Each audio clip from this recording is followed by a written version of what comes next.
qui m'a interpellé. Vous parliez, enfin, vous faisiez allusion aux attentats de Bruxelles et de Paris. Oui. Vous avez dit, je pense pas que ce soit l'œuvre de musulmans, ces attentats. Oui, oui, je le confirme, oui.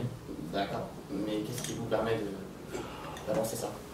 Parce que là, il faut que je revienne à mais je peux le faire très rapidement, à mes anciennes conférences sur la lettre de Pike à Mazzini, où il dit qu'il faut 3 guerres mondiales pour... Pike à Mazzini. Albert Pike. Oui. Oui. Il envoie une lettre en 1871 qui a été gardée à la librairie du British Museum. Pour les formations maintenant disent que c'est une fausse, mais cette lettre a été restituée par Guicard dans Pion sur l'échiquier en 1955. Et à cette époque-là, ce n'était pas encore évident. La Troisième Guerre mondiale, de cette lettre, parle d'un affrontement du monde juif, en fait, avec le monde arabe. En 1955, ce n'était pas encore évident. Donc on voit bien que les francs-maçons, comme d'habitude, ont beau mentir en disant que ce n'était pas une vraie. Une fois de plus, ils ont été pris la main dans le sac. Et bon. Les printemps arabes, où vous retrouvez, c'est une destruction en fait du monde arabe.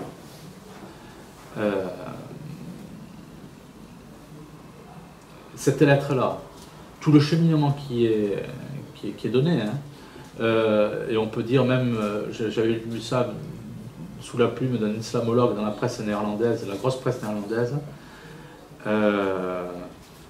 Vous avez un islamologue qui avait dit, pour la Libye, que en fait on était en train d'armer les terroristes, on crée des mouvements terroristes, etc. Nous sommes dans une logique à l'heure actuelle, qui est celle de Pike il y a 100 ans, où on veut opposer des blocs, pour arriver effectivement à l'avènement de l'Antéchrist, au nouvel ordre mondial. Ça c'est un premier point, ça c'est le point de la réflexion, on va dire. Après, quand on juge sur pièce, que vous voyez tous les défauts que montrent ces attentats-là, effectivement pour les faire porter aux musulmans, on voit que ça ne tient pas la route. Il y a des choses qui ne tiennent pas la route. Bon, la chose qui me vient à l'esprit, c'est l'histoire du passeport, ou des choses comme ça, ou il y a plein de choses qui ne tiennent pas la route. Mais les auteurs des attentats sont des musulmans. Alors ça c'est intéressant ce que vous dites. Salah al-Islam, il est vivant. Oui, ça c'est intéressant, mais on oublie effectivement un paramètre qui est très intéressant. Et tant qu'on n'analysera pas ce paramètre-là, on ne pourra jamais parler en profondeur des attentats. Vous avez le contrôle mental. La population américaine a demandé à l'administration Clinton qu'on ouvre les archives de la CIA à propos du MK-Ultra, qui est une forme de contrôle mental qui avait été utilisé en Indochine, etc. Il y avait des médecins, il y avait la population américaine demandait effectivement l'ouverture des archives. Clinton l'a fait, bon, en débarrassant effectivement, on n'a rien trouvé. Mais vous avez des médecins qui parlent effectivement du contrôle mental. Vous avez une chose tout à fait intéressante, que quand vous regardez ce qui s'est passé à Guantanamo, on parle de supplices sexuels sur les prisonniers.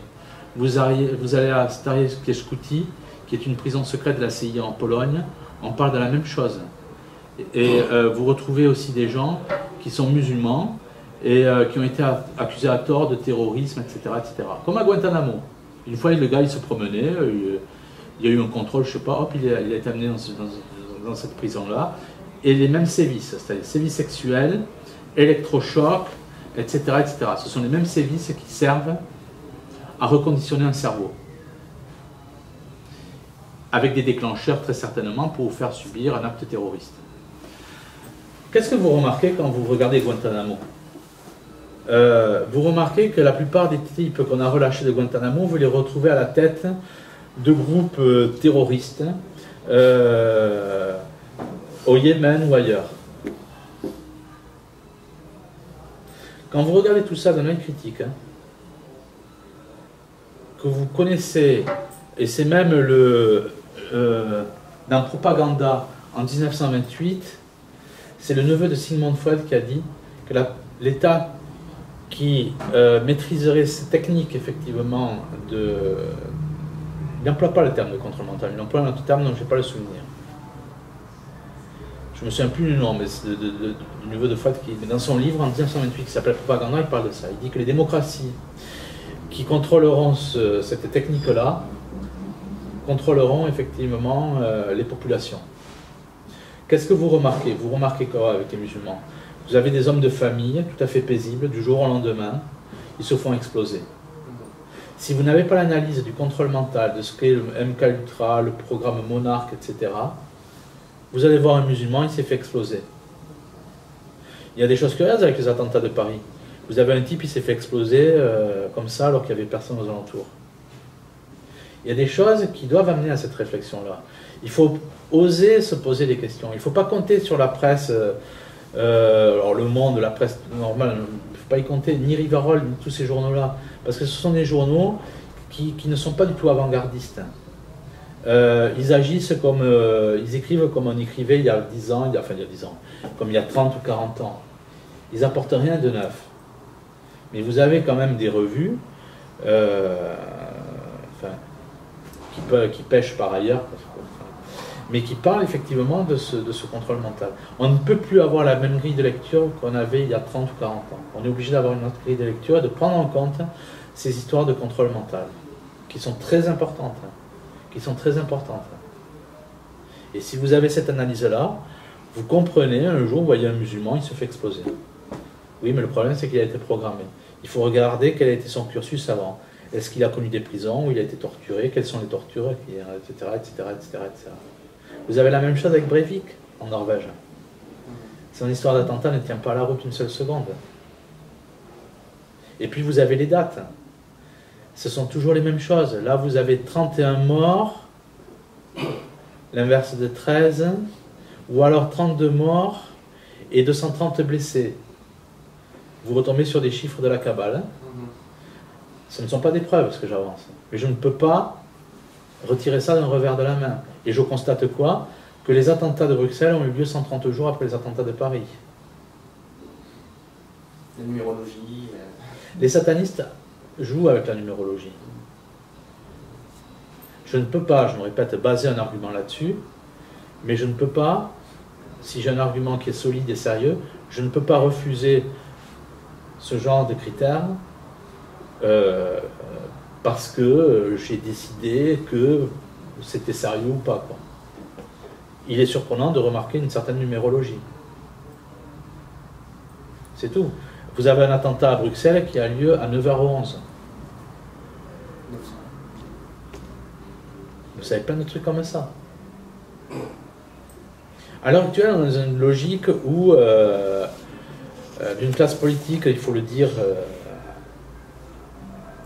continuellement, qui est satanique, avec tout ce que ça veut dire. Tout ce que ça veut dire. Et on va vouloir jouer à fond le jeu des chocs des cultures.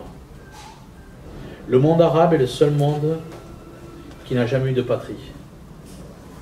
Les patries des mondes arabes ont été dirigées par des dirigeants qui ont été installés par l'Occident. Il n'y a jamais eu de pays arabe. Il faut aussi dire d'une manière très claire, et je le dis en tant que catholique traditionnel, l'islam est une religion martyre à l'heure actuelle. Ce sont des vérités qu'il faut dire. Pourquoi? Parce qu'il y a deux communautés à l'heure actuelle qui n'ont pas lieu de s'opposer. L'islam et la religion catholique n'ont pas lieu de s'opposer. Et c'est ce qu'on veut arriver à faire à l'heure actuelle.